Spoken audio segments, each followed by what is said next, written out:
Komisi Pengawas Persaingan Usaha (KPPU) segera menyidangkan dugaan pelanggaran kartel suku bunga di industri pinjol. Dugaan pengaturan, kartel, bunga pinjol secara kolektif membawa konsekuensi besar atas ekosistem industri, dengan hasil penyelidikan menyebut 97 pemain pinjol yang ditetapkan sebagai terlapor diduga menetapkan plafon bunga harian yang tinggi secara bersama-sama melalui kesepakatan internal, eksklusif, yang dibuat Asosiasi Industri, Asosiasi Fintech Pendanaan Bersama Indonesia, AFPI. Keputusan melanjutkan sidang merupakan hasil rapat Komisi KPPU akhir pekan lalu, dengan agenda menyampaikan dan menguji validitas temuan, serta membuka ruang pembuktian lebih lanjut.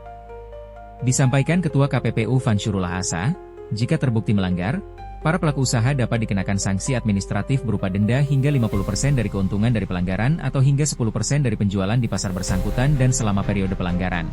Industri pinjaman online, pinjol, di Indonesia telah berkembang pesat dalam beberapa tahun terakhir, didorong oleh tingginya permintaan pembiayaan di luar sistem keuangan formal, kredit gap, yang mencapai 1.650 triliun rupiah menurut Bank Dunia.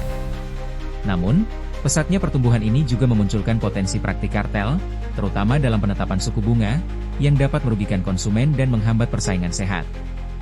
Analisis potensi kartel dalam industri pinjaman online di Indonesia. Industri pinjaman online, pinjol, di Indonesia telah berkembang pesat dalam beberapa tahun terakhir, didorong oleh tingginya permintaan pembiayaan di luar sistem keuangan formal, kredit gap, yang mencapai 1.650 triliun rupiah menurut Bank Dunia.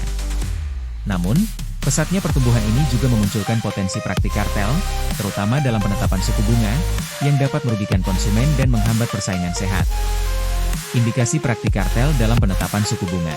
Praktik kartel dalam industri pinjol terutama terlihat dari dugaan pengaturan kolektif suku bunga oleh pelaku usaha melalui Asosiasi Fintech Pendanaan Bersama Indonesia, AFPI. Komisi Pengawas Persaingan Usaha, KPPU, telah menemukan indikasi bahwa 97 penyelenggara pinjol diduga menetapkan plafon bunga harian secara bersama-sama, yang melanggar Pasal 5 UU Nomor 5 Tahun 1999 tentang larangan praktik monopoli dan persaingan usaha tidak sehat. Penetapan suku bunga yang seragam dan tinggi dapat membebani peminjam, terutama masyarakat dengan literasi keuangan rendah, yang menjadi target utama pinjol. Hal ini juga berpotensi meningkatkan risiko gagal bayar dan jebakan utang.